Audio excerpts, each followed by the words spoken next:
como é que o infralapsarianismo, né, ele consegue se relacionar, por exemplo, com a questão do hipercalvinismo e como é assim, não nem o infra nem o supralapsarianismo eles englobam a questão do decreto de Deus sobre a queda dos anjos, né? Como é que se relacionaria essas duas vertentes com a queda dos anjos, né? Já que é basicamente isso, né? Eu tenho uma terceira pergunta, mas gostaria que você respondesse essas duas Sobre o primeiramente. infralapsarianismo, vou deixar para o Efraim responder.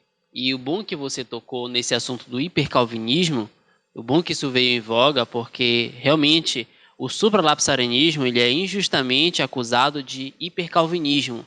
Só que existe uma diferença marcante entre o supralapsariano e o hipercalvinista. E uma delas é que o hipercalvinista entende, eu vou citar uma delas apenas, entende que nós não devemos evangelizar, porque afinal de contas todo mundo já está decretado, os salvos já foram decretados para salvação e os réprobos para reprovação, e que, portanto, por conta disso, eles não precisam evangelizar porque Deus já vai prover os meios necessários.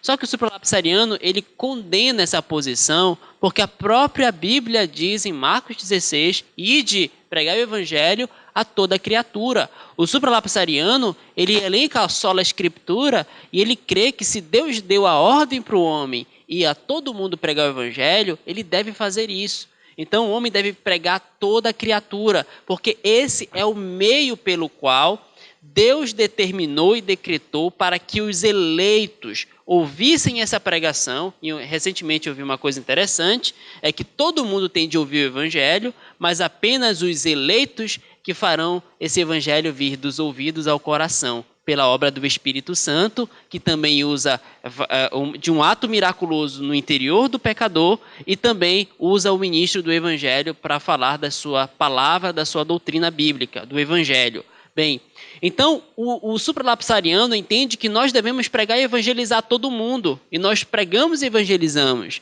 porque a Bíblia manda. O hipercalvinista infere disso, dessa questão dos decretos, sem se atentar a todo o panorama bíblico. Então nós somos diferentes e divergentes desse ponto, por exemplo, do hipercalvinista, que por si só já nos coloca num abismo de distância gigantesco entre nós e eles. Apesar deles assumirem em certas posições o supralapsarianismo, eles entendem errado. Por entender errado, tem uma ortopraxia totalmente equivocada. Entendeu? Tem um segundo ponto que você tocou, você pode lembrar aí? É a questão do o decreto de Deus com Dos relação à anjos. queda dos anjos, né? A Bíblia fala, vou ver se puxando de cabeça, se não me engano, é em Pedro, na epístola de Pedro, sobre a eleição dos anjos. Né? Então, Deus ele elegeu os anjos, alguns anjos, para, digamos, para serem salvos, para continuarem sendo salvos, né? Se eles eram em estado de perfeição. E os demais, Deus ele realmente decretou por natureza, por inferência disso, que eles seriam reprovados e que, portanto, por exemplo, Satanás é o instrumento de Deus como vaso de ira. Então, o supralapsarianismo ele consegue lidar com isso de maneira tranquila e, como eu citei anteriormente, Berkoff, ele inclusive fala que os supralapsarianos, na verdade, são os que defendem a melhor linha desse ponto, que os infralapsarianos não conseguem colocar dentro do sistema deles a eleição e reprovação dos anjos, de maneira assim como os supralapsarianos o fazem de maneira consistente. Agora o Efraim pode responder aqui a outra parte. Referente ao infralapsarianismo, na verdade, pelo outro lado, ele não é criticado, né, como hipercalvinista, porque a relação que ele faz do porquê os homens são condenados por causa de seus próprios atos, certo? Esses atos estão indispostos ao decreto de Deus? Não, eles foram decretados por Deus. Deus decretou a queda, certo? Só que Deus não criou, como é que eu poderia dizer dentro do infralapsarianismo, homens que teriam sido reprovados de forma ativa, como no supralapsarianismo. No supralapsarianismo, fica bem claro que Deus reprovou os homens de forma ativa, mesmo antes deles pecarem. No infralapsarianismo fica claro, pelo contrário, que Deus reprovou os homens de forma passiva por causa de seus pecados. A causa última é a reprovação de Deus, mas o meio dessa reprovação é passiva, não ativa. Deus não ativamente reprovou os homens, ele reprovou os homens passivamente por causa dos seus pecados. No supralapsarianismo é reprovação ativa e no infralapsarianismo é reprovação passiva. O grande problema, e aqui eu faço um adendo à fala do pastor Gilson, é que os hipercalvinistas eles começam a pensar só na parte da teleologia de Deus. Eles estão totalmente ligados aos fins, só que o mesmo Deus que decretou os fins também decretou os meios. E esses meios é justamente o ide, o pregai, o fazer. O meio pelo qual Deus vai atingir os seus fins é usando os seus eleitos para a proclamação do seu evangelho. Então é inconsistente. Deus decretou um fim. Só que um plano não começa no seu início já com o seu fim. Ele precisa de um desenvolvimento. Essa é a falha dos hipercalvinistas, né? E a outra questão dos anjos, por exemplo, é um dos textos que fala sobre isso, né? É o texto de 2 de Pedro 2:4, diz assim: ora, se Deus não poupou anjos quando pecaram, antes precipitando-os no inferno, os entregou a abismos de trevas, reservando-os para o juízo.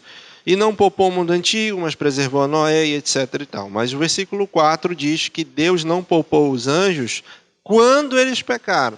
Então, na perspectiva infralapsariana, Deus não poupou os anjos porque Deus já os teria predestinado para a queda. E Deus os predestinou para a queda, mas depois do seu próprio pecado, efetivamente, e não antes, como seria numa linha supralapsariana de análise. Deus teria, então, no supralapsarianismo, Deus decreta os anjos que cairiam antes, e o pecado é totalmente irrelevante, porque ele é só um meio para que um fim aconteça. E no infralapsarianismo, os anjos eles se perderam por causa dos seus próprios pecados. Reprovação passiva novamente, né? Seria essa a relação. Eu quero fazer uma complementação. O pastor Sérgio aqui fez aqui uma iluminação, também ilustrando muito do que o nosso irmão quis perguntar aqui. Quanto que nem a linha infralapsariana e nem a linha supralapsariana parece colocar na ordem dos decretos, a ordem lógica dos decretos, a eleição e reprovação dos anjos. Geralmente, quando eles colocam apenas dos homens. Eles parece que ocultam as dos anjos. Eu vou elencar aqui uma posição pessoal minha. Eu, particularmente, realmente, eu falo isso, eu nunca li nada dentro da ordem lógica relacionando com os anjos, né, a abordagem que eu li. Agora, então, eu vou colocar minha posição, né, minha posição pessoal, que está sujeito a discordância e tudo mais. Para mim, como os eternos decretos de Deus, justamente o termo próprio diz, o predicado, são eternos. Então Deus, quando ele reprovou e elegeu os homens, eu não tenho problema nenhum de que também reprovou e elegeu os anjos. Eu não tenho problema quanto a isso.